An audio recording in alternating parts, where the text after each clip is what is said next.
Hello friends, आज मैं explain करने वाला हूँ बर्लिन टीवी सीरीज को।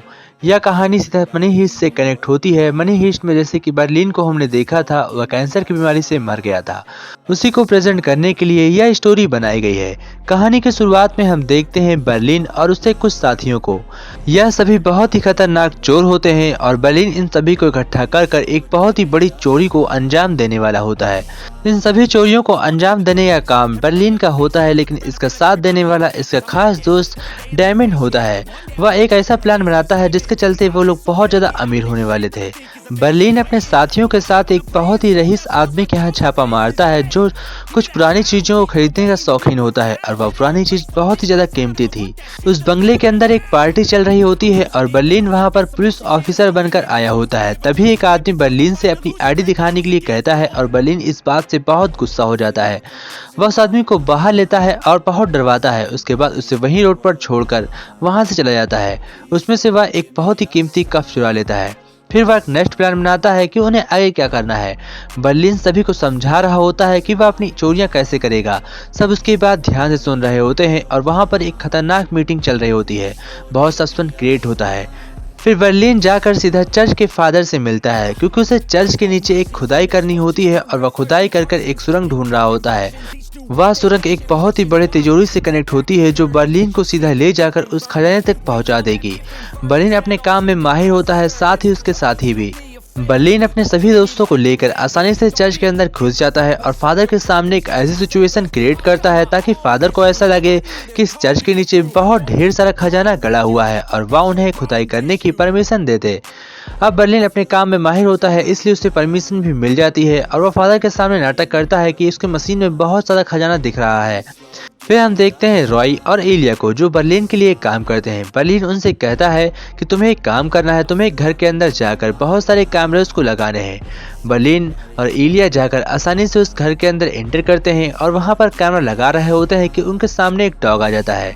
यह घर किसी और का नहीं बल्कि जो बर्लिन तिजोरी तोड़ना चाहता है उसके ऑनर का होता है। इसलिए वो उस पर नजर रखने के लिए इस घर के अंदर अच्छे से सीसीटीवी कैमरे लगा रहे होते हैं। तभी वहां पर एक आदमी आ जाता है और उन लोगों का काम बहुत ज्यादा मुश्किल कर देता है। सभी अपने अपनी जगह पर जाकर छिप जाते हैं और जैसे ही वह आदमी जाता है तो सब बाहर आ जाता है। अच्छे तरीके से कैमरा फिट करने के बाद रॉय एलिया के पास आता है और उससे कहता है कि तुम मुझसे दूर रहा करो, मैं तुम्हें अपने पास कभी भी नहीं आने दूंगा, मैं तुमसे नफरत करता हूँ। यह ऐसा कहकर वहां से लौट आता है। फिर हम देखते हैं बर्लिन को और डायमंड को, दोनों एक साथ बैठकर चेस कर रहे होते हैं। तभी डायमंड बर्लिन से कहता है कि मेरा ब्रेकअप हो गया है, यानी कि डायमंड की बीवी उसे छोड़ देती है। अब डायमंड बहुत ज्यादा परेशान रहने लगा है और अपने प्लान पर ठीक तरीके से फोकस नहीं कर पा रहा है। बर्लिन भी अपने काम में माहिर होता है, लेकिन तभी उसके सामने एक सीसीटीवी कैमरा में एक लड़की दिखती है जिसका नाम कैमली होता है और वह देखने में बहुत ज्यादा हॉट होती है। इसलिए बर्लिन उसके पीछे पड़ जाता है। वह रात में ही उसके पीछे देखने जाता है कि वह क्या कर रही होती है। देखता है कि वह एक क्लब में गाना गा रही है और वह एक बहुत ही अच्छी सिंगर होती है।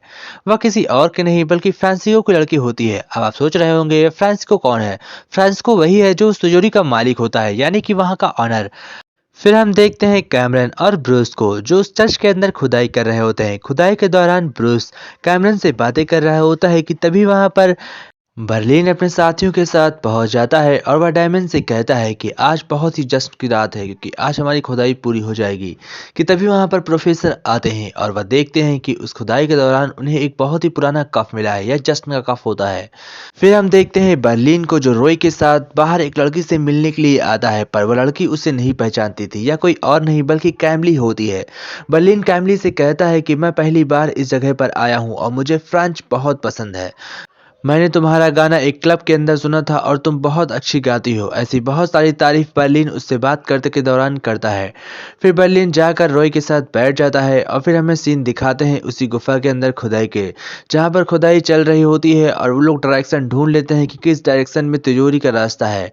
सब कुछ ठीक ठाक चल रहा होता है कि तभी वहां पर हम देखते हैं कि प्रोफेसर एक बहुत ही बड़े बॉडी बिल्डर के आदमी के साथ अंदर आता है और वह डायमंड से कहता है कि मुझे वह कफ चाहिए। यह कफ नकली होता है। यह बात ये लोग अच्छे तरीके से जानते थे और प्रोफेसर उस कफ को अपने साथ ले जाता है और यह बहुत ही गंभीर बात होती है, क्योंकि इसकी वजह से इनका प्लान खत्म हो सकता है। इसी के साथ स्टोरी एंड होती है।